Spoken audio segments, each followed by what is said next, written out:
بسم اللہ الرحمن الرحیم انما یرید اللہ لیذھب عنکم الرجس اہل البیت ویطہرکم تطہیرا۔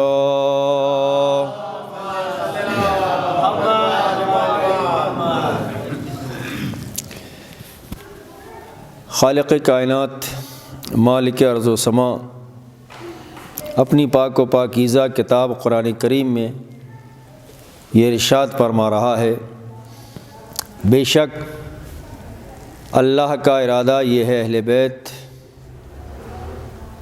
کہ آپ کو ہر رجس، ہر برائی، ہر عیب سے دور رکھے، جیسا کہ دور رکھنے کا حق ہے۔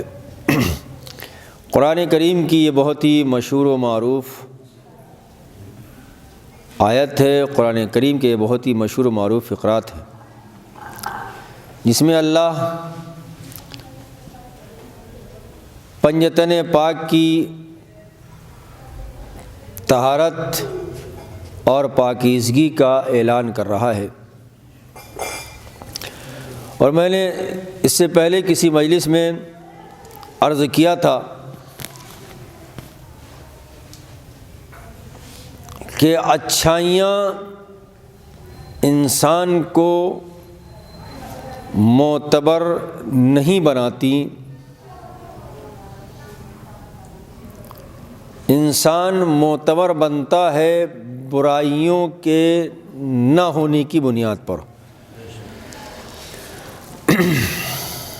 اس لیے کہ اچھائیاں ہر انسان میں پائی جاتی ہیں، جہاں برائیاں ہیں وہاں بہت سارے برے سے برے انسان میں دیکھ لیجئے کچھ نہ کچھ اچھائیاں پائی جاتی ہیں۔ انسان معتبر اور قابل اعتماد، قابل بھروسہ، قابل اعتبار اس وقت بنتا ہے جب اس کے اندر برائیاں نہ پائی جائیں۔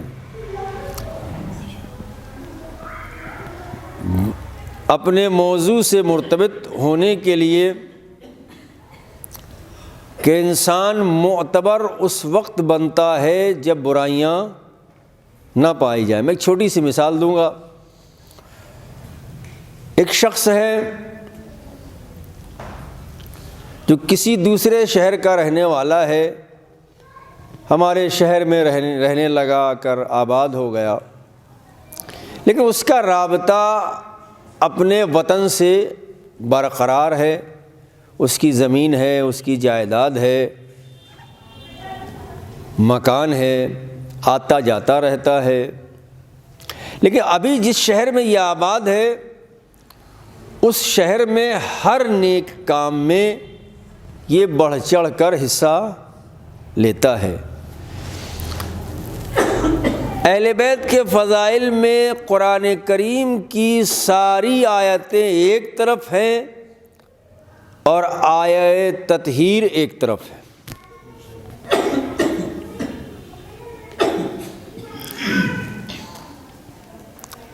ہر نیک کام میں یہ انسان حصہ لیتا ہے، مجلس ہو، کوئی پروگرام ہو، محفل ہو، جشن ہو، کسی غریب کی مدد کرنا ہو، کسی بیوہ کی مدد کرنا ہو، کسی یتیم کی سرپرستی کرنا ہو،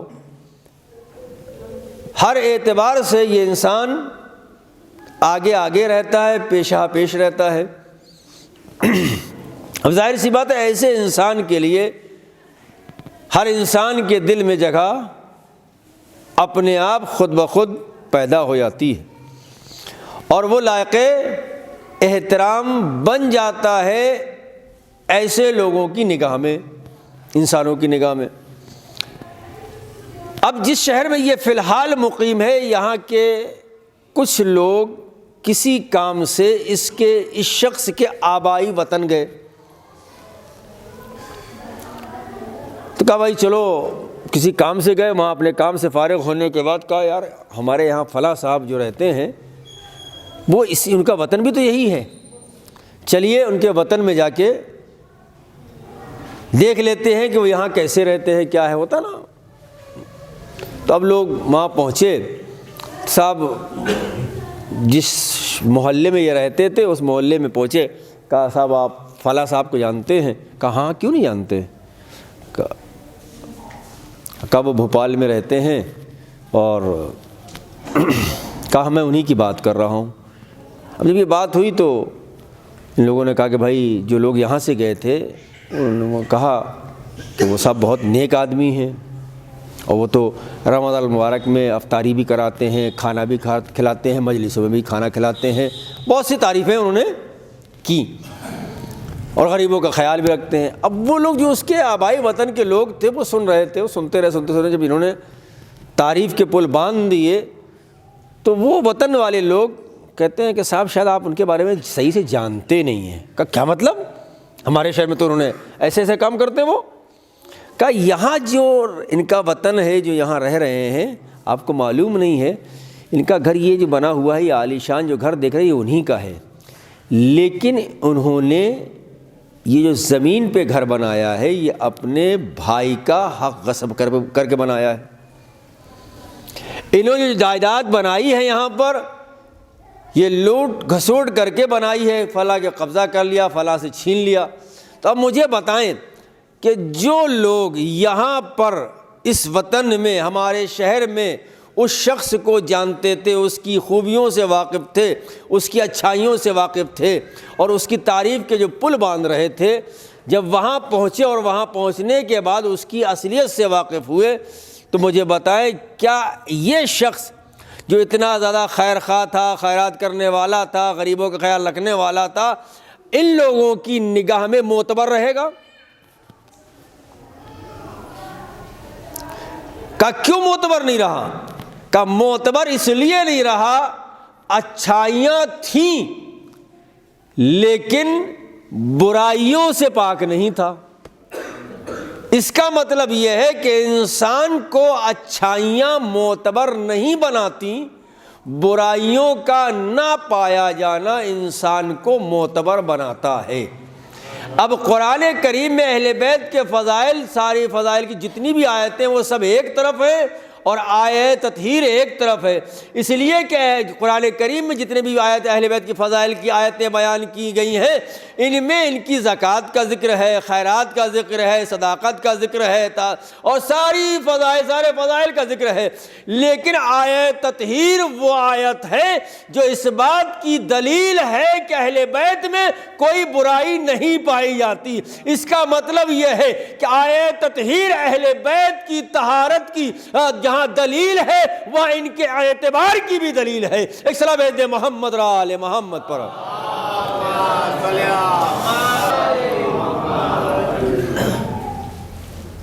تو یہ واحد آیت ہے جس میں اہل بیت کی یہ کہا گیا کہ بے شک اللہ کا ارادہ یہ ہے کہ آپ کو ہر رجس, ہر برائی, ہر عیب سے دور رکھے. رجس کسے کہتے ہیں بہت توجہ رکھیے گا, یہیں سے جڑ جائیے آپ.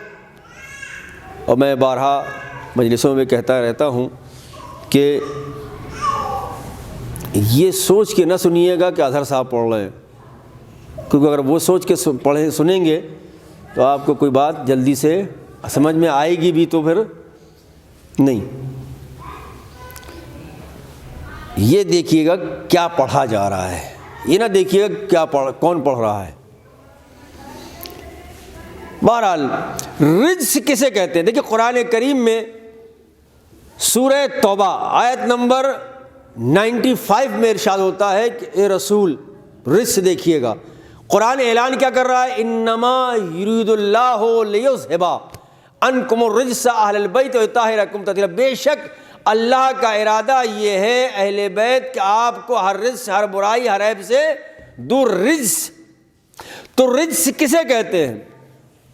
اب میں آیت کا حوالہ دے دیا ہے, آیت نہیں پڑھ رہا ہوں, صرف ترجمے سے بات کو آگے بڑھانا چاہتا ہوں. ارشاد ہوتا ہے اے رسول یہ جو جنگ احد کے بھگوڑے ہیں, یہ جنگ احد سے بھاگ آئے ہیں, جب تم ان کے پاس جاؤ تو ظاہر سی بات ہے جب آپ جائیں گے یا وہ آئیں گے تو جو بھاگے ہیں اس کی تعویل کریں گے، تو ان کی طرف متوجہ نہ ہونا، التفات نہ کرنا۔ اب قرآن یہ کہہ رہا ہے یہ رجس ہیں، بلکہ ان کی طرف سے منہ پھیر لینا۔ کیا کہا؟ ان کی طرف سے منہ پھیر لینا، یہ رجس ہیں۔ اللہ کیا کہہ رہا ہے؟ اہل بیت، اللہ کا ارادہ یہ ہے کہ تم کو ہر رجس، ہر برائی، ہر عیب سے دور رکھے، جیسا کہ دور رکھنے کا حق ہے۔ اور رجس کون ہے؟ کہ رجس وہ ہے جو جنگ احد سے بھاگے، رسول نے ان سے منہ پھیرا، تو جنگ احد میں مرکزی حیثیت رسول کو حاصل ہے۔ اس کا مطلب یہ ہے کہ جس سے رسول منہ پھیرے وہ رجس۔ تو جنگ احد میں مرکز محمد کی ذات، آیے تطہیر میں مرکز طہارت فاطمہ کی ذات، فاطمہ کی ذات۔ تو جب اگر ایک معصوم کسی سے منہ پھیرے تو وہ رجس، اب اگر ایک معصومہ کسی سے منہ پھیر لے تو کیا وہ رجس نہیں ہے؟ ایک صلاۃ بھیج دے محمد آل محمد پر۔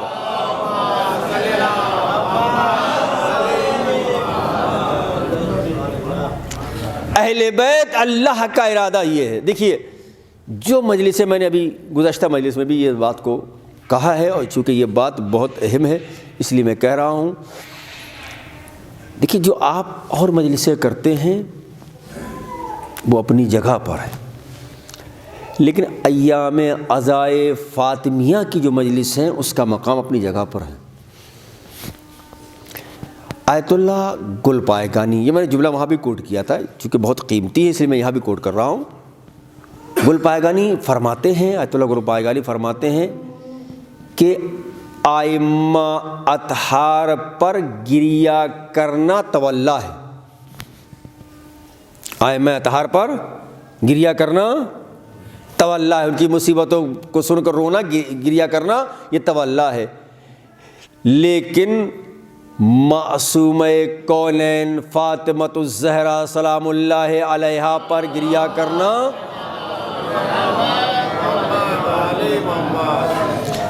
تولا بھی ہے اور تبرہ بھی ہے۔ بہت اہم بات ہے عزیزو، میں نے اس لیے دوبارہ اس کو کوٹ کیا ہے کہ سیدہ پر گریہ کرنا، رسول کی اکلوتی بیٹی پر گریہ کرنا تولا بھی ہے، تبرہ بھی ہے، تولا بھی ہے، تبرہ بھی ہے۔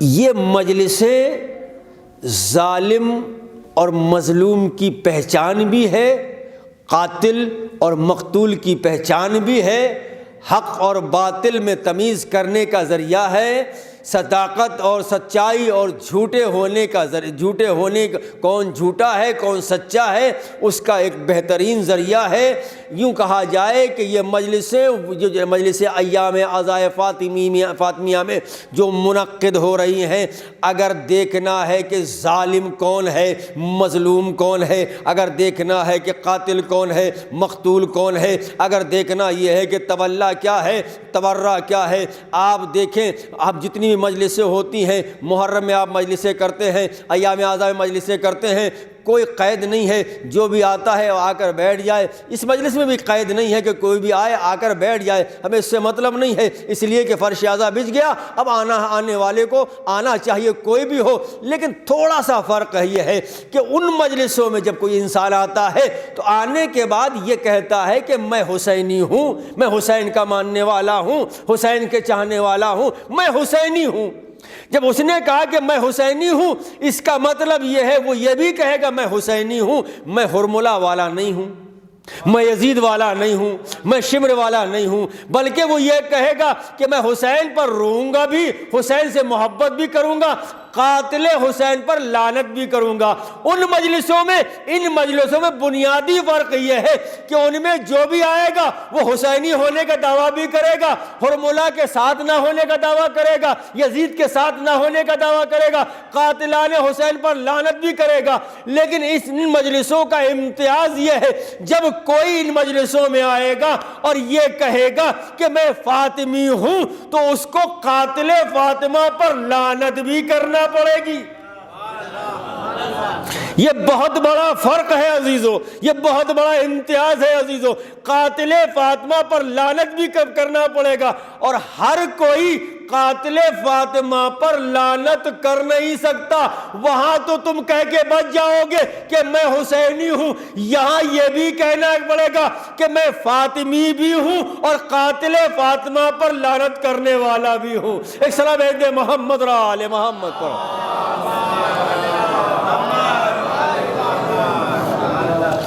اس لیے ان مجلسوں کی اہمیت، عظمت، وقار، منزلت بہت زیادہ ہے عزیزو۔ یہ حق اور باطل میں تمیز کرنے کی مجلسیں ہیں، حق اور باطل میں تمیز کرنے کی مجلسیں ہیں، صداقت اور کذابیت میں تمیز کرنے کی مجلسیں ہیں، ظالم اور مظلوم میں امتیاز پیدا کرنے کی مجلسیں ہیں، قاتل اور مقتول میں امتیاز کرنے کی مجلسیں ہیں۔ جب اس مجلس میں آ گئے تو اب ظاہر سی بات ہے مجلس ایام عزائے فاطمیہ میں مجلس منعقد ہو رہی ہے، اس میں ہم سب کو ہر طرح سے شریک ہونا چاہیے، ہر طرح سے شریک ہونا چاہیے۔ ایک چھوٹا سا واقعہ اور، تاکہ چونکہ مجالسوں سے 3 مجلسیں ہیں اس لیے مرتبط رہے موضوع سے، چھوٹا سا واقعہ اور سن لیجیے۔ ابھی جس کا واقعہ، جن آیت اللہ کا میں نے واقعہ آپ کی خدمت میں چھوٹا سا جو ان کے الفاظ، ان کی فقرات میں نے آپ کی خدمت میں عرض کیے تھے، انہی کا ہی کہ ان کی وفات کے بعد، یعنی آیت اللہ گل پائیگانی کی انتقال کے بعد کسی شخص نے ان کو خواب میں دیکھا، اور خواب میں دیکھتا ہے اور دیکھنے کے بعد کیا دیکھا کہ آیت اللہ ہے، مجتہد ہے، آغا ہے، مجلس فاطمیہ میں جو عزادار آئے ہیں ان کی پذیرائی کر رہے ہیں۔ پذیرائی کر رہے ہیں مطلب ان کو کھانا کھلا رہے ہیں، ان کو پانی پلا رہے ہیں، ان کی خدمت کر رہے ہیں۔ جب خواب دیکھنے والے نے ان سے پوچھا آغا آپ اور یہ خدمت کر رہے ہیں؟ کہا میں اس لیے کر رہا ہوں تاکہ عرض ادب بیان کر سکوں۔ یعنی مطلب کیا ہوا، نتیجہ کیا نکلا؟ نتیجہ یہ نکلا کہ ہم اور آپ کتنے بڑے ہی منصب اور عہدے پر پہنچ جائیں، لیکن جب سیدہ کے در پہ آئیں، سیدہ کی مجلس میں آئیں تو اپنے کو چھوٹا بنا کے آنا پڑے گا۔ جب چھوٹا بنا کے آؤ گے یہاں سے بڑے بن کے جاؤ گے، اگر یہاں بڑے بن کے آؤ گے چھوٹے بن کے جاؤ گے۔ ایک صلاۃ بھیج دے محمد اور آل محمد تاکہ موضوع سے میں الگ نہ ہوں۔ ارشاد ہوتا ہے کہ اللہ کا ارادہ یہ ہے کہ اہل بیت آپ کو ہر رزق، ہر برائی، ہر عیب سے دور رکھے۔ اب ظاہر سی بات ہے جوان نوجوانوں کی، ہم سب کی دوستی دوسرے افراد سے بھی ہے، بہت سے لوگوں کے ساتھ ہم اٹھتے ہیں بیٹھتے بھی ہیں۔ کبھی کبھی ایسے سوال آتے ہیں، کوشچن آتے ہیں، لوگ پوچھتے ہیں مولانا یہ ہمارا دوست ہے یا ہمارا فلاں دوست ہے، بہت عزیز ہے ہمیں، ہم دونوں ایک دوسرے سے بہت محبت کرتے ہیں، بہت گہری دوستی ہے ہماری، اور اہل بیت سے محبت بھی کرتا ہے وہ، لیکن مولانا بات یہ ہے کہ میں جب بھی اس کو چاہتا ہوں کہ تم ادھر آ جاؤ وہ آتا نہیں ہے، وہ آتا نہیں ہے۔ ریزن کیا ہے؟ سبب کیا ہے؟ محبت کا دعویٰ بھی کر رہا ہے، ہماری دوستی بھی بہت ہے، لیکن اہل بیت کے قریب نہیں آتا۔ قرآن کیا کہہ رہا ہے؟ انما یرید اللہ لیذھب عنکم الرجس اہل البیت ویطہرکم تطہیرا، اللہ کا ارادہ یہ ہے کہ ہر عیب، ہر رجس، ہر برائی کو تم سے دور رکھے۔ اب جو رجس ہوگا وہ اہل بیت کے قریب آ ہی نہیں سکتا، اگرچہ ہماری کتنی بھی دوستی ہو، کہیں نہ کہیں رجس کا شائبہ ہے، اس لیے کہ قرآن کا دعویٰ ہے ارادہ پروردگار ہے، ہمارا ارادہ نہیں ہے کہ ہم نے ارادہ کیا ٹوٹ گیا، توڑنے والا اللہ ہے ارادوں کو، لیکن وہ تو اس ارادے کا مالک ہے کہ جو سارے ارادوں کو توڑتا ہے، اس کا ارادہ کوئی توڑ نہیں سکتا۔ جب اس نے ارادہ کر لیا کوئی رجس اہل بیت کے قریب آ ہی نہیں سکتا، تو کتنا بھی قریبی دوست ہو، اگر رجس پایا جائے گا اہل بیت کے قریب نہیں آ سکتا۔ ایک صلاۃ بھیج دیں محمد اور آل محمد پر، ایک اور اسے بہتر بھیج دیں محمد اور آل محمد پر،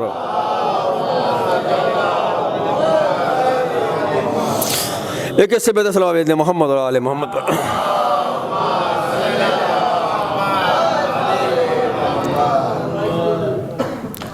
تو اللہ کا ارادہ ہے۔ اب دیکھیں، یعنی اس کا مطلب یہ ہے کہ اہل بیت مجسمہ طہارت ہے، اور ہماری طہارت میں اور اہل بیت کی طہارت میں بہت بڑا فرق ہے۔ اہل بیت کی طہارت سمندر کی طہارت، میں سمجھانے کے لیے بات کہہ رہا ہوں، نہ یہ کہ آپ ان کی طہارت کو سمندر سے ملا دیں، سمجھانے کے لیے کہہ رہا ہوں، اس لیے کہ قرآن نے فرمایا مرج البحرین یلتقیان، دو سمندر مل گئے، یخرج منہما اللؤلؤ والمرجان، جب یہ دو سمندر ملے تو لولو اور مرجان اس سمندر سے نکلے، لولو حسن ہے، مرجان حسین ہے۔ اب میں الفاظ کو اور واضح کرتا ہوں، مرج البحرین یلتقیان، یہ دو سمندر مل گئے۔ یہ دو سمندر کون سے دو سمندر تھے؟ تو علماء نے، مفسرین نے لکھا مرج البحرین، دو سمندر سے مراد ایک سمندر عصمت ہے، ایک سمندر ولایت ہے۔ سمندر عصمت کو فاطمہ کہتے ہیں، سمندر ولایت کو علی کہتے ہیں۔ ایک صلاۃ دے محمد اور آل محمد پر۔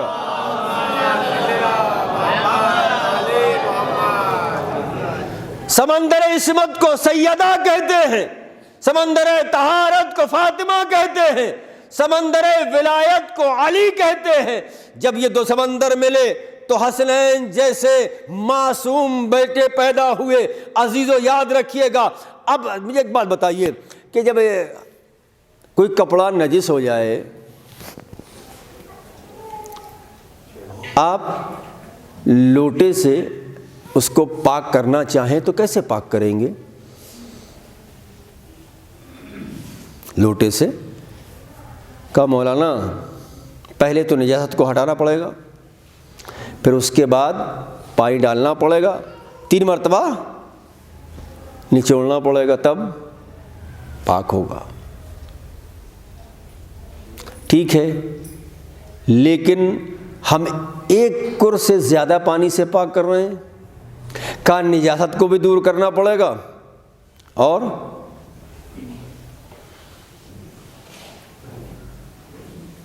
ایک کر سے زیادہ پانی ہے، نل سے پاک کر رہے ہیں، کہا مولانا نچوڑنا تو پڑے گا، بغیر نچڑے پاک نہیں ہوگا۔ اچھا، کیا یہی چیز کپڑا نجس ہو گیا تو کیا آپ سمندر میں جب پاک کریں گے تو کیا نچوڑنا ضروری ہوگا؟ کہا نہیں، نچوڑنا ضروری نہیں ہے، اس لیے کہ اب آپ سمندر سے ملحق ہو گئے۔ تو اس کا مطلب یہ سمندر سے جب ملحق ہو جاتا ہے انسان، تو پھر نجاست کو دور کرنے کے بعد نچوڑنے کی ضرورت نہیں پڑتی، صرف ڈالیے اور نکال لیجئے، کپڑا پاک ہو جائے گا۔ اہل بیت کی طہارت سمندر والی طہارت ہے۔ اب آئیے ایک جملہ کہنا چاہتا ہوں، آپ روایت میں یہی پڑھتے ہیں کہ مرنے والا جب مرتا ہے تو اس کے اوپر فشار قبر ہوتا ہے، فشار قبر ہوتا ہے۔ فشار قبر کسے کہتے ہیں؟ فشار کہتے ہیں نچوڑنے کو، فشار کہتے ہیں نچوڑنے کو۔ جب انسان مر جاتا ہے تو قبر کچھ نہیں کرے گی، زمین کچھ نہیں کرے گی، بس خالی آپ کو نچوڑ دے گی، ہاں انسان کو نچوڑ دے گی۔ تو نچوڑا کہاں نہیں جائے گا؟ کہا جہاں سمندر سے اگر ملحق ہو گئے تو پھر نچوڑا نہیں جاتا ہے۔ اور اہل بیت سمندر ہیں، اگر کوئی انسان اہل بیت سے ملحق ہو گیا، اہل بیت کے راستے پر چلنے لگا، اہل بیت کے نقش قدم پر چلنے لگا تو وہ فشار قبر سے محفوظ رہے گا۔ اس لیے کہ اس نے سیرت اہل بیت کو اپنا لیا ہے، سیرت فاطمہ زہرا کو اپنا لیا ہے، کردار اہل بیت کو اپنا لیا ہے۔ اپنی زندگی میں صرف اہل بیت کے نام کو کافی نہ سمجھو، بلکہ اہل بیت کے کردار پر عمل کرتے چلے جاؤ، زندگی بھی آسان ہو جائے گی، آخرت بھی آسان ہو جائے گی۔ ایک صلاۃ بھیج دے محمد را آل محمد پر۔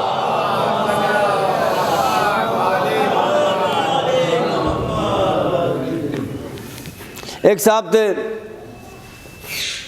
کہنے لگے مولانا کپڑا پاک کرنے کے لیے گئے سمندر کے قریب، کہا مولانا میں اس کے اندر اتر کے پاک کروں گا۔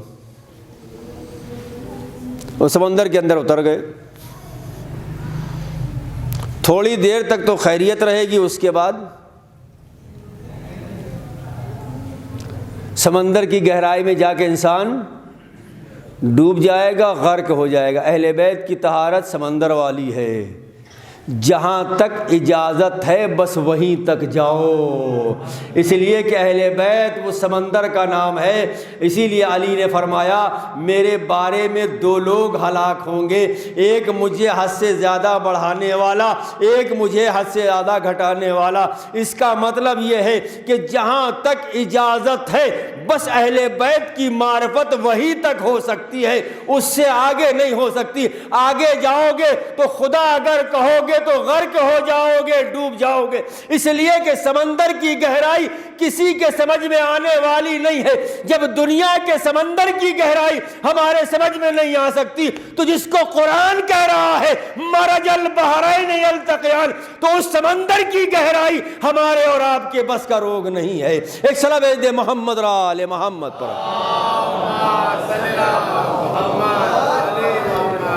ایک اس سے بہتر صلاۃ بھیج دے محمد آل محمد پر۔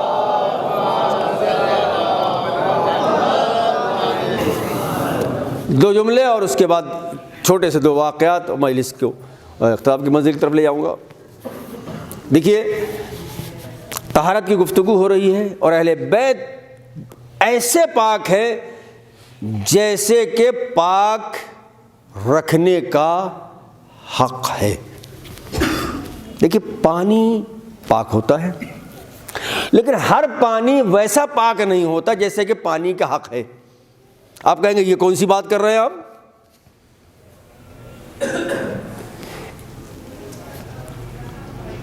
گرمی کے موسم میں، ابھی چونکہ رمضان مبارک ظاہر سب کی بھی گرمی میں ہی آئیں گے، شربت بناتے ہیں ہم اور آپ، ٹنکی میں بھر دیا، جس کو پینا ہے پی لے۔ مجھے بتائیے کہ یہ جو شربت ٹنکی میں رکھا ہے، یہ پانی، یہ لکوڈ اس میں ہے، کیا وہ نجس ہے؟ پاک ہے نا، لیکن ویسا پاک نہیں ہے جیسا پاک ہونے کا کیا مطلب؟ کہ یہ پاک ہے، مولانا پی سکتے ہو لیکن وضو نہیں کر سکتے۔ اس کا مطلب یہ پاک ہے لیکن ویسا پاک نہیں ہے جیسا کہ پاک ہونے کا حق ہے۔ کیوں اسے وضو نہیں کر سکتے؟ کہ اس لیے کہ یہ ظاہر ہے تو لکوڈ ہے لیکن ویسا پاک نہیں ہے جیسے پاک ہونے کا حق ہے۔ تو اس کا مطلب یہ ہے کہ یہ بھی پاک ہے، یہ بھی پاک ہے، لیکن اس سے یہ پاک ہے، اس سے کوئی چیز پاک نہیں ہو سکتی۔ یہ پاک ہے، یہ خود بھی پاک ہے، دوسروں کو بھی پاک کر سکتا ہے۔ اہل بیت کی طہارت وہ پاکیزگی ہے کہ خود بھی پاک ہے، جو ان سے متمسک ہو جاتا ہے وہ بھی پاک اور پاکیزہ ہو جاتا ہے۔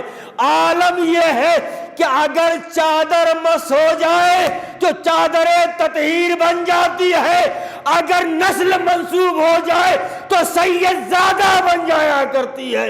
اس عبید محمد را آل محمد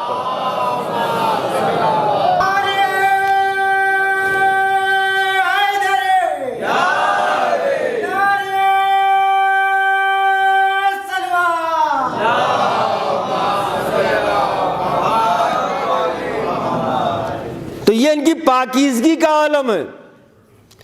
ہم شعوری اور لاشعوری دونوں طرح سے نجس ہو سکتے ہیں، شعوری اور لاشعوری۔ اب یہ کون سی بلا ہے بھیا، شعوری اور لاشعوری؟ کہ جانتے بوجھتے بھی نجس ہو سکتے ہیں اور انجانے میں بہت آسان کر رہا ہوں، اور انجانے میں بھی نجس ہو سکتے ہیں۔ معلوم ہے کہ نجس ہے، ہم نے پھر بھی اس کو چھو لیا، نجس ہو گئے۔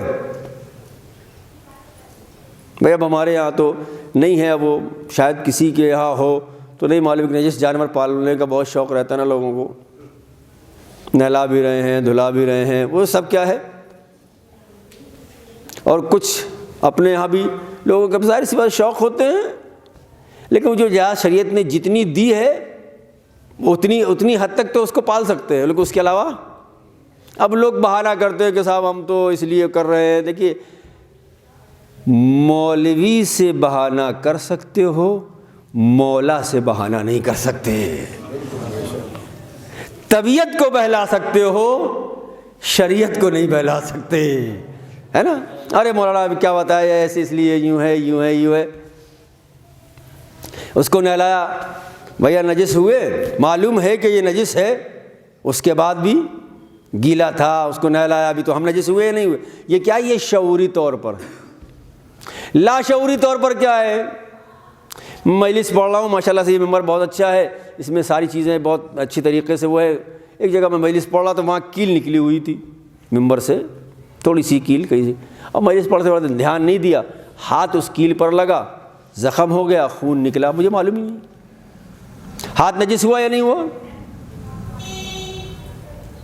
ہم نے وہ اسی ہاتھ سے رومال پکڑ لیا، رومال نجس ہوا یا نہیں ہوا؟ اسی رومال سے ماتھے پہ پسینہ آیا، میں نے وہ پوچھ لیا، نجس ہوا یا نہیں ہوا؟ یہ سب کیا ہو رہا ہے، یہ لاشعوری طور پر ہو رہا ہے۔ یعنی ہم شعوری اور لاشعوری دونوں طرح سے نجس ہو سکتے ہیں۔ اہل بیت نہ شعوری طور پر نجس ہو سکتے ہیں، نہ لاشعوری طور پر نجس ہو سکتے ہیں۔ وہ ایسے پاک ہے، وہ ایسے پاک ہے، وہ ایسے پاک ہے کہ اللہ نے اپنے گھر میں ان کو پیدا کیا اور دنیا کے سامنے بتا دیا کہ دیکھو یہ ایسے پاک ہے جو تمہارے لیے خانہ کعبہ پاک اور پاکیزہ ہے۔ ہم علی کو اپنے گھر میں پیدا کر کے یہ بتانا چاہ رہے ہیں کہ یہ ایسے پاک ہے کہ اللہ بھی اپنے گھر میں ان کو جگہ دے رہا ہے۔ ایک سلام دے محمد را آل محمد۔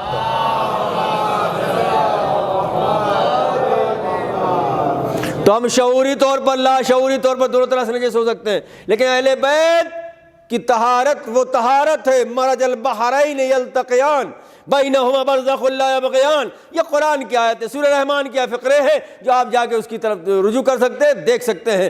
اہل بیت علیہ السلام ایسے پاک و پاکیزہ جس کا اعلان قرآن کر رہا ہے، جس کی طہارت کی گواہی قرآن کریم دے رہا ہے، جن کے فضائل قرآن کریم پڑھ رہا ہے۔ ظاہر سی بات ہے ان بابرکت ذوات مقدسہ پر کوئی الزام لگائے، کوئی کچھ کہے تو کیا ان کے اوپر کوئی فرق پڑے گا؟ کا ان کے اوپر فرق نہیں پڑتا، اس لیے کہ اللہ نے ان کو پاک اور پاکیزہ بنایا ہے، اس لیے کہ اللہ نے پاک و پاکیزہ بنایا ہے۔ جب اللہ نے ان کو پاک و پاکیزہ بنایا ہے، قرآن کریم کو بھی اللہ نے پاک و پاکیزہ بنایا ہے۔ قرآن پر کسی کو کہنے سے کوئی حرف نہیں آ سکتا، رسول کے اوپر الزام لگانے سے رسول پر کوئی الزام لگ نہیں سکتا، اس لیے کہ اللہ نے ان کو پاک و پاکیزہ بنایا ہے۔ آج ایک شخص انسان بھی کہنے کے لائق نہیں ہے، کھڑا ہوتا ہے اور ہونے کے بعد کہتا ہے قرآن میں اتنی آیتیں ہیں جو جو ہے انسان کو قتل و غارت کی طرف دعوت دے رہی ہیں، ان آیتوں کو نکال دو، 26 آیتوں کو نکال دو۔ ارے بھائی، قرآن کی ایک آیت کو سمجھنے کے لیے 26 سال بھی ناکافی ہے، تم قرآن کی 26 آیتوں کو نکالنے کی بات کر رہے ہو۔ ذرا سوچو تو صحیح، تم قرآن کو نکالنے کی بات کر رہے تھے، اسلام نے تمہیں ہی قرآن سے باہر کر دیا، تمہیں ہی اسلام سے باہر کر دیا ہے۔ یہ تو انتقام پروردگار ہے، قسم خدا کی یہ بھی رحمت پروردگار ہے کہ اللہ نے اس کو اسلام سے باہر کر دیا۔ پتہ نہیں وہ اسلام کا لبادہ اوڑھ کر پتہ نہیں اور کیا کیا گل کھلاتا۔ یا اللہ کی رحمت ہے کہ دیکھو ہم نے اس کو یہاں سے نکال دیا، اسلام سے باہر کر دیا۔ اب دیکھیے قرآن کریم میں بھی ارشاد ہوتا ہے یُضِلُّ بِهِ کثیرا، قرآن کے الفاظ ہے کہ بہت سے قرآن پڑھنے والے قرآن کو پڑھ کر گمراہ ہوئے ہیں۔ یُضِلُّ بِهِ کثیرا، بہت سے قرآن کو پڑھنے والے قرآن کو پڑھ کے گمراہ ہو گئے۔ کہا مولانا یہ کون سی بات کر رہے ہو، قرآن کو پڑھ کے گمراہ ہو گئے؟ کہا اس کے لیے کوئی ثبوت، کوئی دلیل، کوئی مصداق؟ کہا تمہارے تک مصداق نہیں پہنچا، لیکن تمہارے زمانے میں ایک مصداق کھڑا ہوگا، اس کو دیکھ لینا اور سمجھ جانا یُضِلُّ بِهِ کثیرا۔ قرآن کو پڑھ کے بھی لوگ گمراہ ہوتے ہیں، اس لیے گمراہ ہوتے ہیں اس لیے کہ قرآن کو پڑھا تو ہے، سمجھنے کی کوشش بھی کی، لیکن در اہل بیت سے ہٹ کے جب سمجھو گے قرآن تمہیں گمراہ کر دے گا۔ اگر در اہل بیت سے متمسک ہوگے، قرآن کو سمجھو گے، قرآن تمہاری ہدایت بھی کرے گا، قرآن تمہیں روشنی بھی دے گا۔ ایک صلاۃ بھیج دے محمد اور آل محمد پر، ایک اور اس سے بہتر صلاۃ بھیج دے محمد اور آل محمد پر۔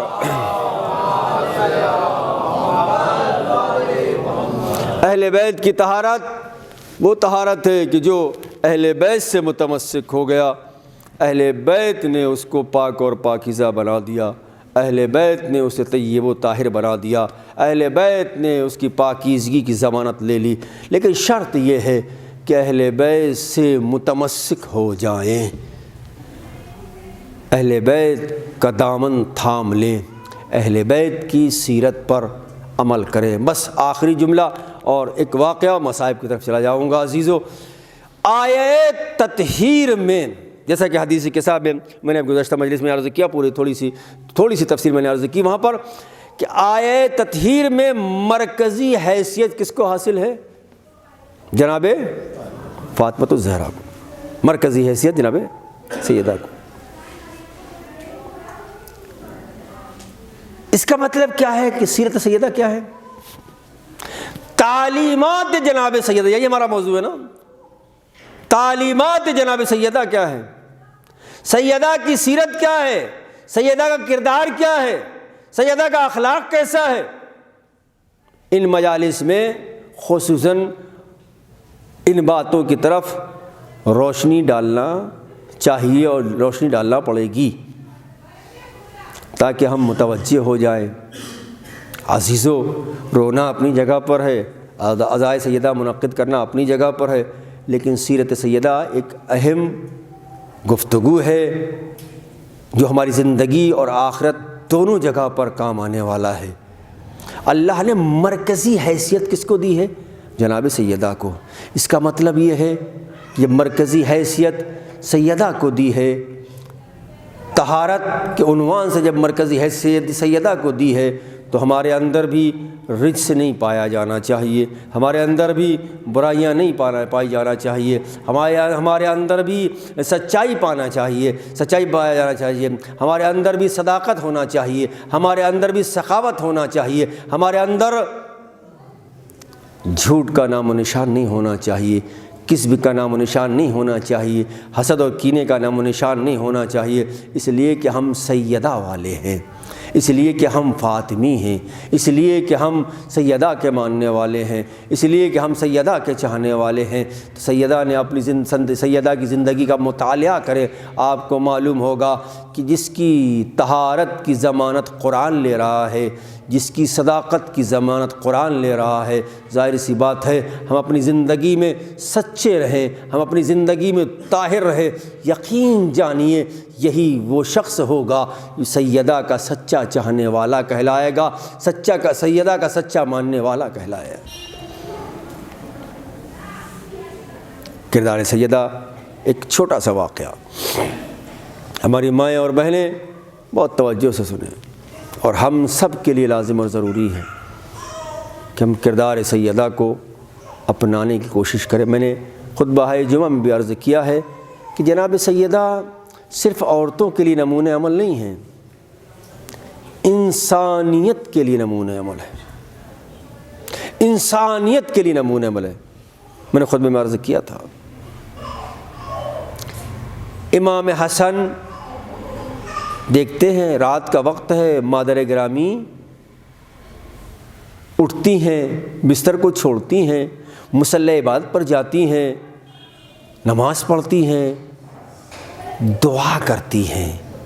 جب دعا کرتی ہیں تو عزیزو امام نے دیکھا کہ اماں اپنے لیے کچھ بھی نہیں مانگ رہی، اپنے لیے ایک بھی نعمت کا سوال نہیں کیا، پڑوسیوں کے حق میں دعا کر رہی ہیں۔ جب دعا سے فارغ ہوئیں تو امام حسن نے سوال کیا، مادر گرامی آپ کو میں نے دیکھا کہ آپ نے اپنے لیے کوئی چیز نہیں مانگی، آپ نے ہمیشہ اپنے پڑوسیوں کے لیے دعا کرتی رہیں۔ تو فرمایا پہلے پڑوسی ہیں بعد میں گھر والے ہیں۔ کیا کردار ہوا، کیا سبق ملا؟ اللہ اکبر۔ تعلیمات سیدہ صرف زبانی گفتگو نہیں، سیدہ نے اپنی تعلیمات کو عملی جامہ پہنا کر آنے والے نسلوں تک یہ پیغام پہنچایا ہے کہ سیدہ عمل کر کے بتا رہی ہے، اگر تم محب سیدہ بننا چاہتے ہو، ہماری مائیں اور بہنیں کنیز سیدہ بننا چاہتی ہیں تو میری تعلیمات کو اپناتے چلے جانا، تم محب سیدہ بھی بنتے نہ چلے جاؤ گے، تم کنیزان سیدہ بھی بنتی چلی جاؤ گی۔ انشاءاللہ کل سے گفتگو مکمل تعلیمات پر ہوگی۔ بہت عظیم کردار ہے جناب سیدہ کا، بہت عظیم کردار ہے جناب سیدہ کا، چاہے وہ بیٹی کی حیثیت سے ہوں، چاہے وہ زوجہ کی حیثیت سے ہوں، اور چاہے وہ ماں کی حیثیت سے ہوں۔ بس دو جملے مصائب کے۔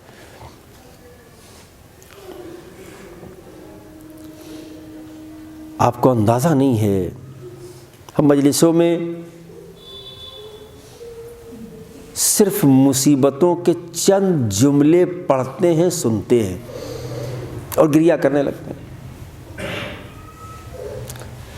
سیدہ پر جو مصیبتیں پڑی ہیں اس کا کوئی حق ادا نہیں کر سکتا، اس کے بیان کا کوئی حق ادا نہیں کر سکتا۔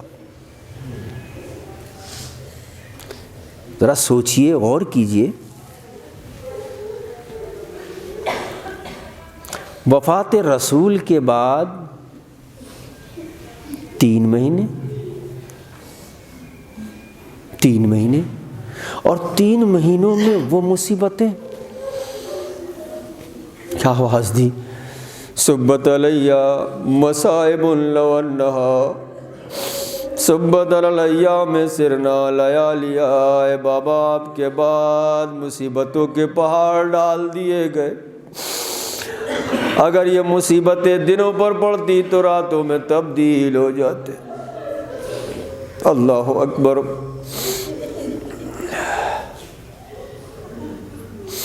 خدا نہ خواستہ اگر کسی بچے کا باپ مر جائے، چھوٹے چھوٹے کم سن بچے ہونا، اور ان کا باپ مر جائے، ماں بچوں کو پال لیتی ہے، کسی کے گھر برتن دھو کے بچوں کو پال لیتی ہے، کسی کے کپڑے دھو کر بچوں کو پال لیتی ہے، کام کر کے بچوں کو پال لیتی ہے، لیکن اگر ماں مر جائے باپ کے لیے بہت مشکل ہوتی ہے۔ علی مسجد میں بیٹھے ہوئے رو رہے ہیں، سلمان آگے بڑھے، یہ میرے مولا کیوں رو رہے ہو؟ کہا سلمان جب میں گھر جاتا ہوں کبھی زینب روتی ہوئی نظر آتی ہے، ارے کئی حسین روتے ہوئے نظر آتے ہیں، کئی حسن نظر آتے ہیں، بہت مشکل مرحلہ ہوتا ہے عزیزوں۔ اور سیدہ جیسی ماں، اللہ اکبر، سیدہ جیسی ماں، سیدہ جیسی ماں آواز دیتی ہیں، بی بی سیدہ صبت علیہ مسائم اللہنہ صبت علیہ میں سرنا لیالیہ، اے بی بی کون سی مصیبتیں ٹوٹ گئی۔ عزیز تاریخ کہتی ہے، آخری جملہ سن لیجئے، آخری وقت جناب سیدہ کا علی سرحال تشریف فرما ہے، ایک مرتبہ علی نے دیکھا سیدہ رو رہی ہیں، زاروں قطار رو رہی ہیں، علی بھی رو رہے ہیں۔ کچھ دیر گزر گئی، علی نے ایک سوال کیا، بنت رسول یہ بتائیے آپ کیوں رو رہی ہیں؟ کہا اے میرے والی و وارث میں اس لیے نہیں رو رہی ہوں کہ میرے اوپر مصیبتیں پڑی، میں اس لیے رو رہی ہوں کہ ابھی تک میں آپ کی مصیبتوں میں شریک تھی، مگر میرے بعد ارے آپ کو تنہا مصیبتوں کا سامنا کرنا پڑے گا۔ ارے رسول کی بیٹی ارے علی کا اتنا خیال رکھتی تھی، یہی وجہ ہے کہ جب علی ایک دن گھر میں داخل ہوئے، سیدہ بیٹھی ہوئی ہے، ایک سوال کرتی ہے، عجیب و غریب جملہ ہے عزیز، علی سے سوال کرتی ہے، ابو الحسن میں نے سنا ہے مدینہ کے لوگ آپ کو سلام نہیں کرتے۔ علی کا درد پھوٹ پڑا، آواز دی، بنت رسول ارے تم سلام کرنے کی بات کرتی ہو، ارے علی سلام کرتا ہے لوگ جواب نہیں دیتے۔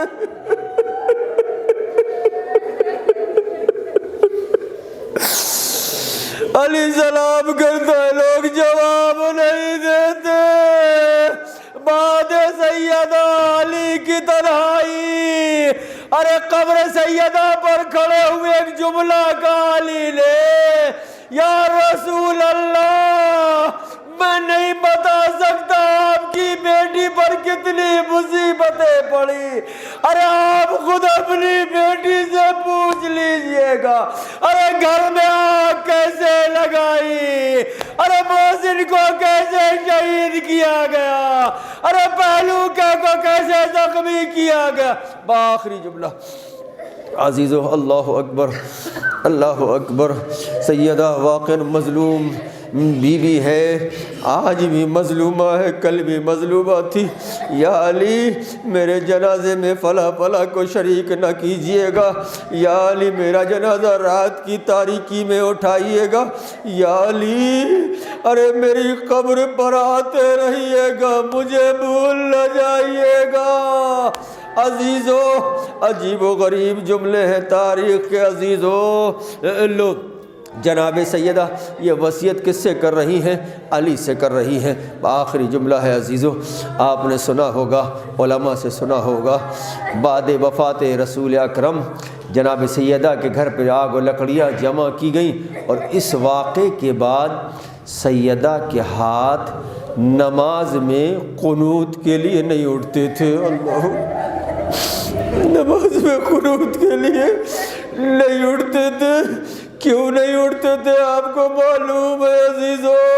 ارے نماز میں قنوت کے لیے سیدہ کے ہاتھ نہیں اٹھتے تھے، اس لیے کہ جب ظالم نے ارے سیدہ پر دروازہ گرایا تو عزیزو تاریخ تو یہی کہتی ہے کہ سیدہ پر دروازہ گرایا، ارے ظالم اس دروازے پر پیر رکھ کے گزرتے گئے، ارے سیدہ طرح پکارتی رہی یا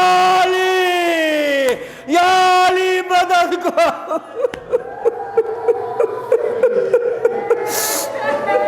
ابھی سیدہ کا پہلو زخمی تھا کہ ایک مرتبہ سیدہ نے دیکھا کہ علی کے گلے میں رسی کا پھندا ڈالا گیا. علی کو کھینچتے ہوئے باہر لے جایا جانے لگا. عزیز و قنوت میں سیدہ کا ہاتھ کیوں نہیں اڑتا تھا؟ علی کو کھینچ کے لے جایا جانے لگا. سیدہ اٹھی، اپنے غم کو بھول گئی، پہلو کا درد بھول گئی، محسن کی شہادت کو بھول گئی. اٹھی، اٹھنے کے بعد علی کے ابا کے دامن کو پکڑا. ارے ایک ظالم نے ایسی تلوار ماری، ارے سیدہ کے ہاتھ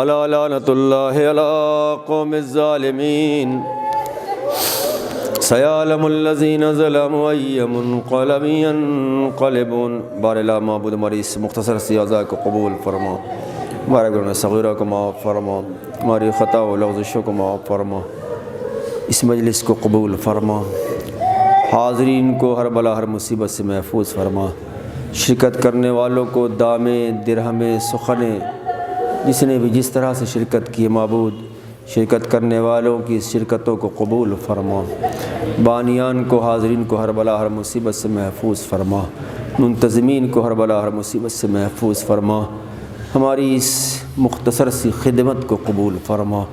بار لا معبود، ہمیں عزادار بی بی سیدہ بننے کی توفیق مرحمت فرما.